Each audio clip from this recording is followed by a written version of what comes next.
มาส่งพี่น้องผู้ปันแห้งสื่อข่าวแซนมิเดียเขาดังสิงนะครับเนาะวันนี้ก็แม่นงานในวันที่2เดือนธันวาคม2025นะครับบุญดาในรายการข่าวเฮาคาตอนนี้ได้ก็เตียวตั้งข่าวเงาเกี่ยวกับไปลองศึกมาในดังตับศึกเก่ากลาง MNDAA นะครับเนาะเลยพบทบอุบโอกันแทงตีห้องหรือเศร้าจ้าง2ตัวเวงลาเซียวนั้นแทงนะครับที่ดังข่าวเงาในเซียวก็มาผักตอนบันพี่น้องเขากว่านะครับเมื่อในวันที่31เดือนออกตุลาในปี2025ในนะครับไล่หูข่าวมาว่าของสิซึกมาในดังรับซึกเก่ากลาง MNDAA เขาไล่พบทบอุบโอกันแทงตีห้องหรือเศร้าจ้าง2ตัวในเวงลาเซียวซึ่งได้บ่ท้องวันนี้ครับกวนนาจีเวงลาเซียวก็1ลัดเนี่ยว่าเมื่อว่าในตับซึกมันตั้งซึกเก่ากลาง MNDAA เขาขึ้นพบทบอุบโอกันแทงตีห้องหรือเศร้าจ้าง2ตัวบางพบทบอุบโอกันได้ต่อถึงขยามตามคำอำไปยาวค่ะขาดลามไปได้ก็เรียบได้เป็นลองเวียงเสียนวีนั่นแทงก้วยซึกมาในตุกย้อนเอาขึ้นเวียงเสียนวีในมีมาหลายกำเยาะว่านี่ค่ะ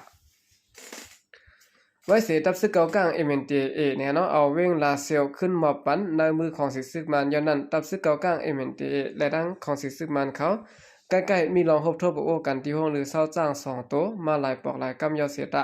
ด้วยการไล่หัวย่อยลองโอในเกต2ภายเปลี่ยนลองสังในนั้นได้ก็อำมีภายผู้จอมเสียมกะทั้งสองฝ่ายก็อ่ำลายปืนเผาเข้าตรงวงกลได้ผู้จอมเขาเนี่ยค่ะในวันที่16เดือนสิงหาคมในปี2025ปุ่นมานั้นก็ของสิซึกมันและดังซึกเก่ากลาง MNDAA เขาและพบทบโอกันที่ห้องหรือเศร้าจ้าง2ตัวนั้นก้วยลัดนี่นังแน่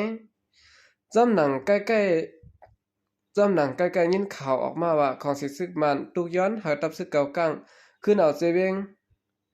เซียนวีอันตับซึกเก่ากลางกุ้มกำไว้นั้นอาปันขึ้นซึกมันเขาเสตะต่อถึงย่ำเดี๋ยวในตับซึกเก่ากลาง MNDAA ยังไปหับห้องเฮ็ดจ้อมเลยค่ะย่ำเดี๋ยวที่เวียงเซียนวีในซึกเก่ากลางเขาอำไปมีเงาหลายตัดที่ถอยปันซึกมันเสียมกะตั้งดึกสืบพองงำไว้เสียและเฮ็ดสร้างปกป้องลองหุ่นมุนมาไว้เสียและตึกก่อสร้างห้องยากลเมืองเซียนวีเฮาเป็นห้องยาชั้นสูงแทงอยู่นะครับย้อนแค่เขาเกกังขับขึงปันแลตับซึกเก่ากลาง MNDAA และดังเขาสิซึกมันเขาไล่กึดตึกกันไว้เสียและ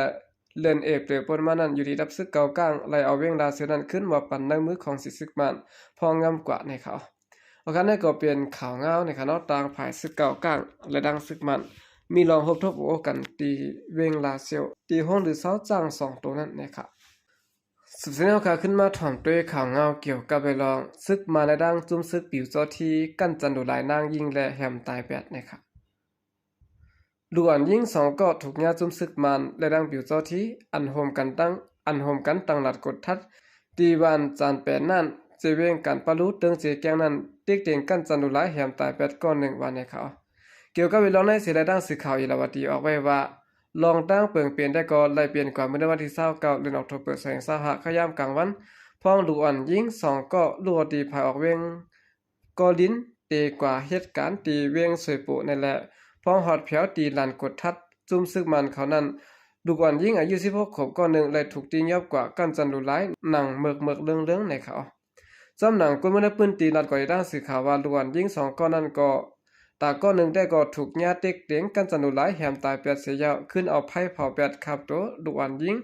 แทงก้อน1ได้ก็พองจุ่มซึกตึกอ่างเอามันนางกว่าเต็งกันจันดุหลายนั้น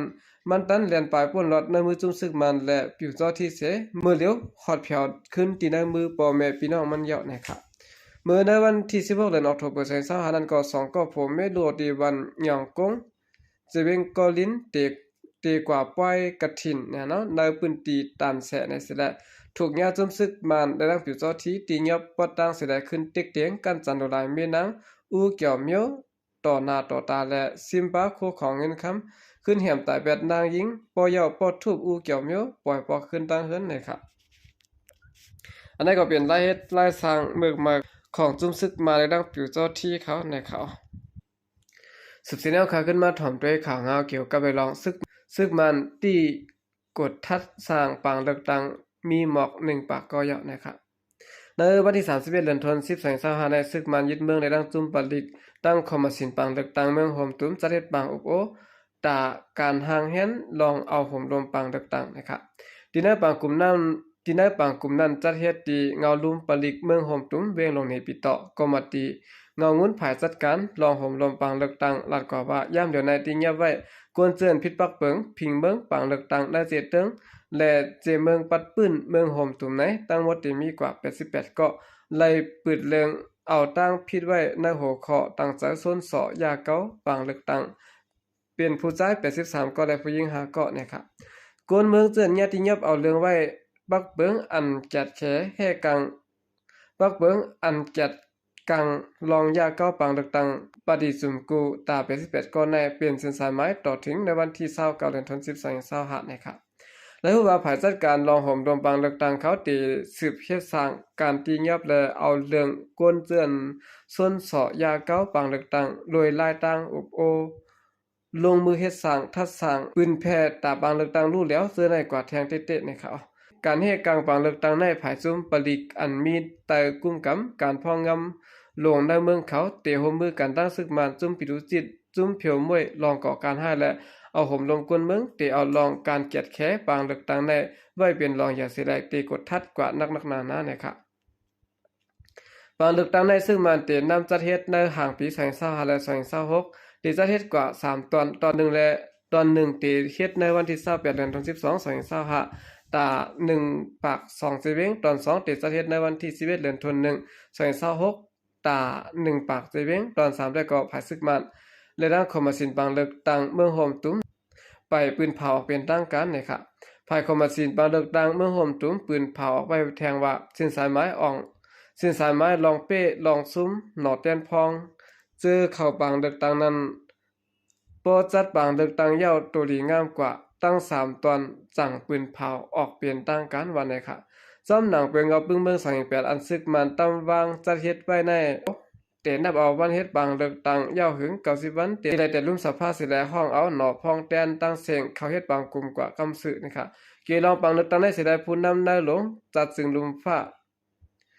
ยำตกตากลาดลองบางเลือกตั้งซึ่งมันยึดเมืองติดจัดเฮ็ดในว่ามีก้นยุ่มยำว่าบางเลือกตั้งกำไนติเพียงเป้งเป็นธรรมวันนะคะบางเลือกตั้งติดจัดเฮ็ดในเมืองห่มตุ่มในอำใจเสียนต่างออกตาหาขอตอบการเมืองมันใจตักไว้หนังในนะคะโอเคนี่ก็เป็นข่าวง่าวนะครับเนาะต่างภายซึกมันฮะคงเฮอมินกูเมืองเวียงตากรุงเตมวนแม่ขึ้นเส้นตั้งเลียนเฮอมินและกึดสายการบินอันแล่นกลางขึ้นไว้โจข้าวนะครับแต่กึดคำขึ้นในวันที่29เดือนธันวาคม2025ต่อบ่ถึงในวันที่1เดือนธันวาคม2026ขย่ำกลางขึ้น12โมงต่อบ่ถึงกลางใน6โมงวันนะครับในขดังมนแม่เส้นตั้งเลียนเฮอมินไว้อยู่นั้นอยู่ที่สายการบินMAI นะครับเนาะหลายๆลายข้าวย้ำออกข้าวดังไว้กำพองปืนเผาลัดไว้เป้าหนังในก็ปืนอันใดก้นออกข้าวดังเจื้อนซื้อไว้บ่เฮือมินซื่อนั้นก่อนเตออกข้าวดังก่อนเฮือมินเตออกนั้นเฮาขึ้นแม่ทัดด้วยข้าวย้ำข้าวดังสายการบินอันมนแม่มาไว้ซื่อนั้นไหนตึกซนปลาไว้ซึ่งไหนนะครับ